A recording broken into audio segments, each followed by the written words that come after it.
Bismillahirrahmanirrahim. Assalamualaikum warahmatullahi wabarakatuh. Jumpa lagi di channel saya Lolita Sari. Kali ini kita akan membahas tentang pengelolaan arsip vital yang saya ambil dari bukunya yang diterbitkan oleh Universitas Terbuka karangan Krihanta. Dalam buku ini menjabarkan ada 9 pembahasan yang akan nanti kita akan bahas sama-sama. Yang pertama tentang pengantar pengelolaan arsip vital, modul kedua tentang pengertian arsip vital, modul ketiga tentang identifikasi arsip vital, modul 4 tentang manajemen keadaan darurat emergency manajemen untuk arsip vital, modul kelima tentang faktor-faktor penyebab kerusakan dan musnahnya arsip. Kemudian modul ke-6 tentang program arsip vital. Modul 7 tentang metode perlindungan arsip vital. Modul 8 tentang perlindungan arsip vital non-kertas. Kemudian modul 9 yang terakhir tentang arsip terjaga dan arsip aset sebagai arsip vital. Materi tentang pengelolaan arsip vital ini sangat bermanfaat bagi Anda yang sedang merancang suatu program arsip vital di organisasi atau lembaga Anda, dan juga berguna bagi mahasiswa Universitas Terbuka yang mengambil mata kuliah pengelolaan arsip vital. Dalam memahami arsip vital, kita harus mengetahui dulu tentang latar belakang apa itu arsip vital. Setiap aktivitas atau kegiatan yang dilakukan oleh organisasi, baik instansi pemerintah, swasta, maupun perorangan, senantiasa menciptakan arsip. Arsip berupa naskah dalam bentuk corak yang beragam. Saat ini bukan hanya arsip berbentuk kertas, tapi juga bisa berbentuk CD, bisa berbentuk kaset, rekaman, atau juga bisa berbentuk e-letter atau surat elektronik. Kemudian arsip-arsip ini sebagai tulang punggung manajemen organisasi. Kenapa? Karena isi dari arsip tersebut merupakan informasi yang mendukung kegiatan dari organisasi berupa rekaman dan dalam berbentuk atau dapat menentukan sebagai suatu kekuatan hukum.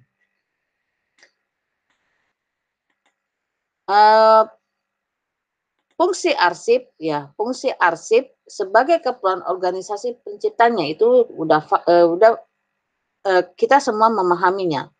Tetapi ketika misalnya fungsi ini akan berkembang menjadi luas, maka akan terciptanya arsip dinamis dan arsip statis. Mungkin kita harus memahami dulu apa itu arsip dinamis. Nah, dari sini dari sini akan muncul timbulnya nanti arsip vital. Tolong diperhatikannya. Karena memang arsip vital ini merupakan bagian daripada manajemen arsip dinamis. Arsip dinamis berarti informasi dalam arsip tersebut masih digunakan dan dimanfaatkan secara langsung oleh organisasi itu sendiri. Kemudian arsip dinamis ini dibagi lagi, maksudnya memiliki dua fungsi, yaitu arsip dinamis aktif dan arsip dinamis inaktif. Jadi arsip dinamis itu menjadi dua ya, jadi dua corak atau dua fungsi ya. Arsip dinamis aktif adalah masih tinggi frekuensi penggunaannya, sedangkan arsip dinamis inaktif adalah arsip yang frekuensi penggunaannya sudah menurun. Dan kemudian yang fungsi lainnya adalah arsip statis. berasal dari arsip dinamis yang mempunyai nilai berkelanjutan yang kemudian disimpan permanen karena informasinya mengandung nilai historis. Informasi itu sudah tidak diperlukan lagi oleh organisasi penciptanya, tetapi bagi masyarakat luas. Artinya bahwa dalam dalam kegiatan dalam suatu organisasi nanti akan timbullah yang dinamakan arsip dinamis ya dari hasil kegiatannya akan muncul arsip dinamis. Nah, arsip dinamis ini dikategorikan menjadi dua, arsip dinamis aktif dan arsip dinamis inaktif. Kemudian yang selanjutnya maaf, menjadi arsip statis. Ya. Ini memang harus dipahami oleh kita semua ya bahwa memang begitulah tidak dalam dalam organisasi dalam menciptakan arsip itu jadi intinya ada dua ya. Jadi ada dua, arsip dinamis dan arsip statis. Nah, arsip dinamis ini dibagi menjadi dua atau menjadi dua, arsip dinamis aktif dan arsip dinamis inaktif. Semoga Anda dapat memahami penjelas ini.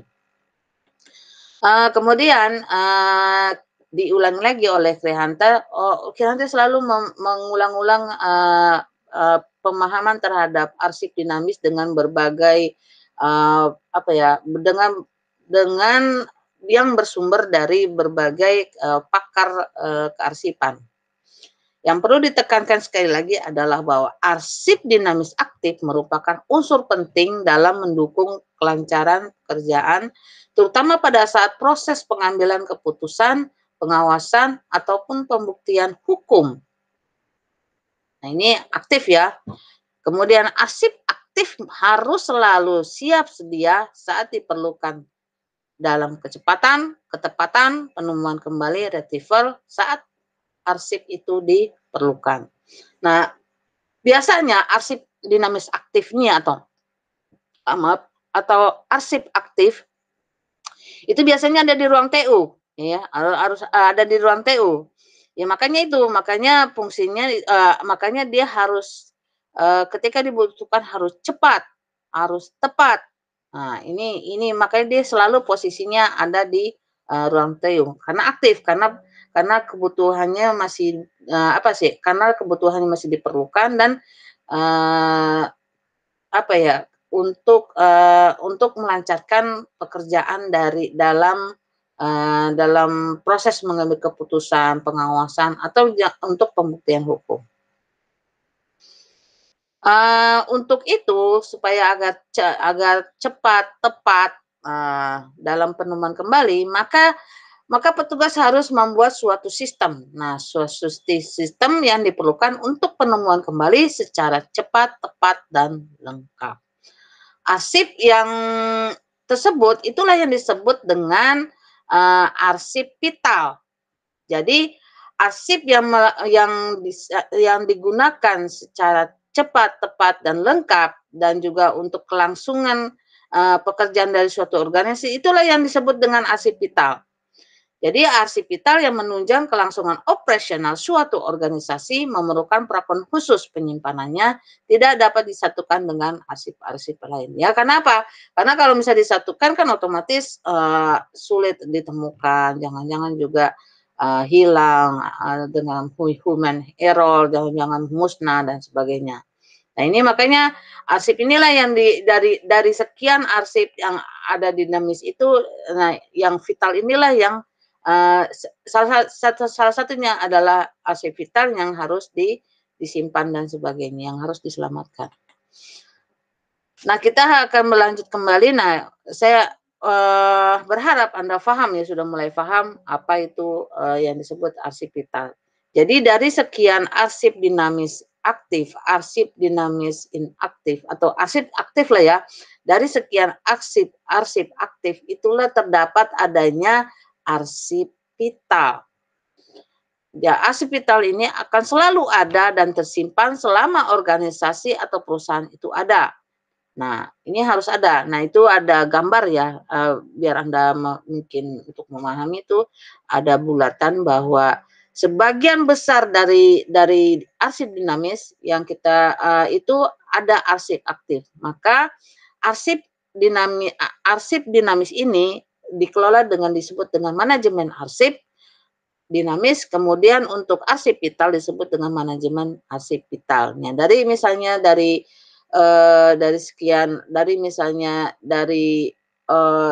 arsip dinamis aktif itu ada 60%, maka 35%-nya itu adalah arsip vital. Ini Krihanta itu mengambil pendapat dari Patricia E. Wallace bahwa kita harus pahami dulu ya manajemen arsip dinamis, karena di dalamnya ada manajemen arsip vital ya. Manajemen arsip dinamis adalah pengendalian secara sistematik atas daur hidup arsip dari penciptaan sampai dengan pemusnahan akhir atau penyimpanan arsip secara permanen. Jadi manajemen arsip dinamis ini dimulai dari masa penciptaan, kemudian sehingga sampai masa pemusnahan. Dalam pemusnahan ini apakah disimpan ataukah dimusnahkan.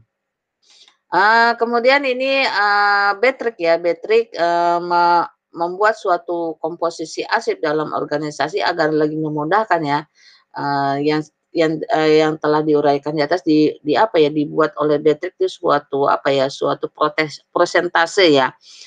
Dia menggambarkan bahwa dari 100% arsip yang tercipta dalam suatu organisasi, itu yang tidak berguna itu 35% ternyata. Karena itu tadi, Anda harus pahami bahwa setiap arsip yang tercipta itu tidak semua juga disimpan. Nah, ada 35% yang tidak berguna, dan kemudian yang aktif yang ada yang tersimpan di tata usaha, misalnya taruhnya seperti itu ada 25%.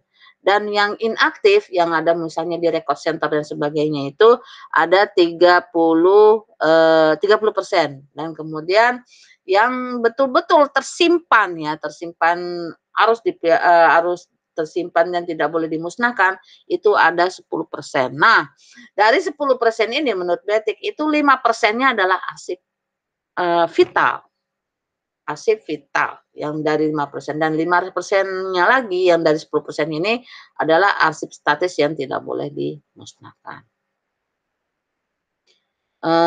Kemudian oleh karena itu pengelolaan arsip dinamis tidak hanya cukup dengan menata, menyimpan, dan menemukan kembali apabila diperlukan, tetapi juga perlu pengamanan terhadap arsip dinamis. Perlu dipahami mungkin ya, maaf saya tadi lupa bahwa namanya vital berarti itu kan sesuatu yang penting ya, sesuatu yang penting yang tidak boleh hilang, tidak boleh musnah, dan harus selalu ada. Nah, itu vital. Ya, namanya kan vital ya. Jadi memang dia sesuatu yang penting. Nah, dari yang tadi dikemukakan Patrick ini ya kan, berapa nih dari misalnya 35 yang dinamis ya, tidak berguna itu 35%, kemudian aktif itu 25%, jadi kan 60%. Dari 60%-nya ini, dari 60%-nya dari arsip tercipta itu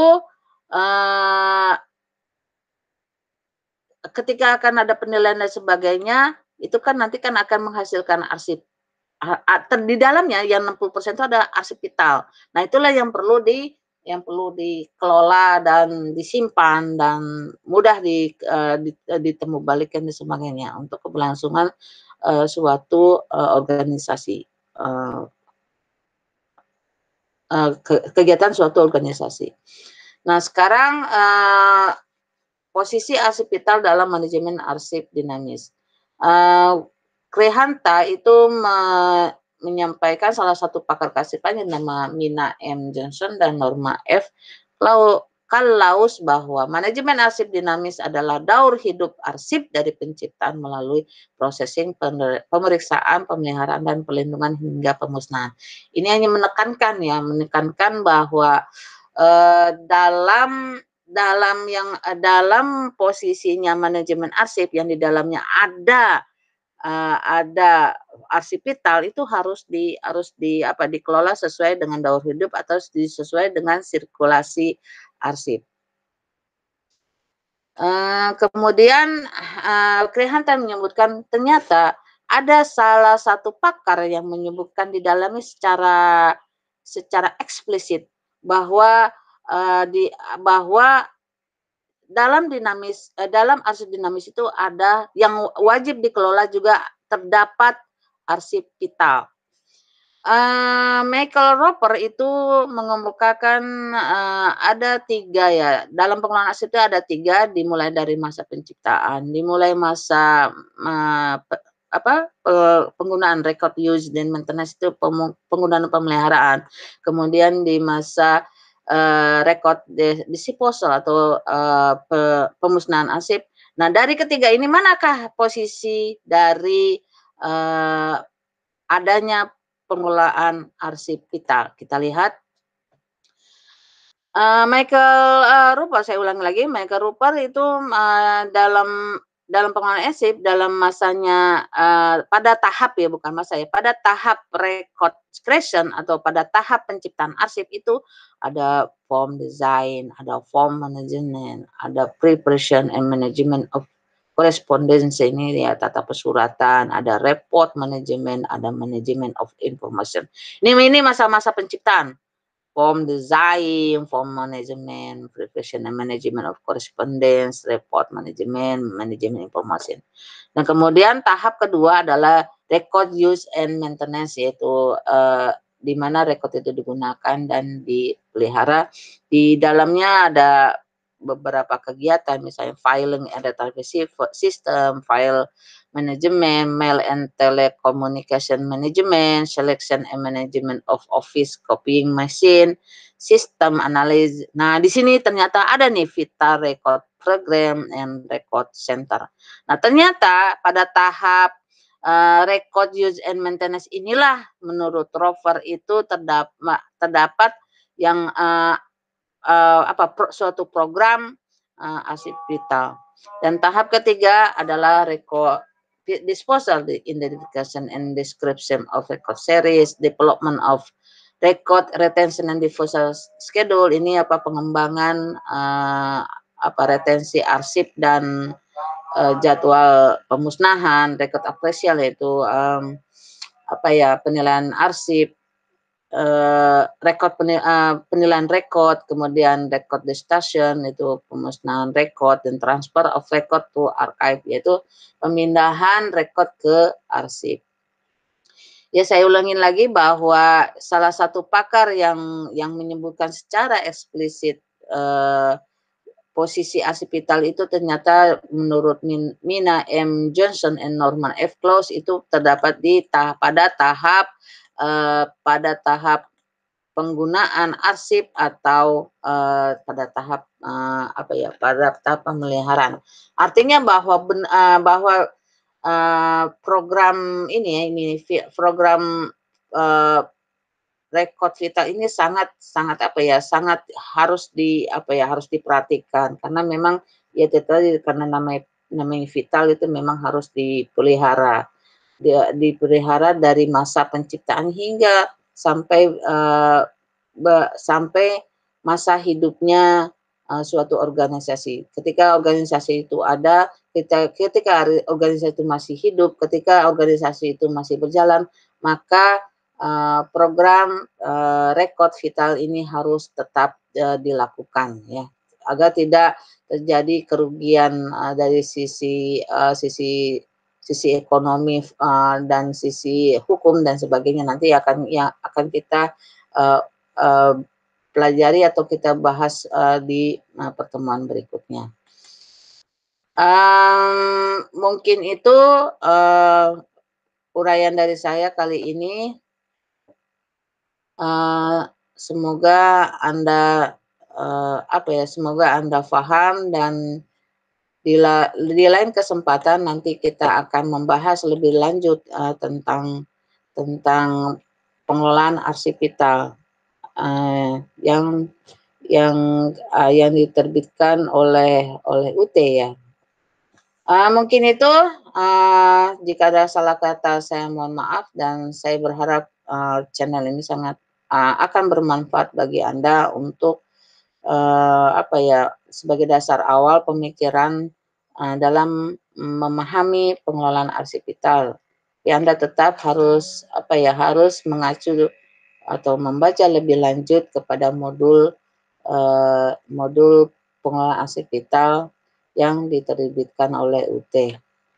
Bagi ini khususnya ya, bagi mahasiswa, UT, Ilmu Perpustakaan. Terima kasih, mohon maaf, saya akhiri. Assalamualaikum warahmatullahi wabarakatuh.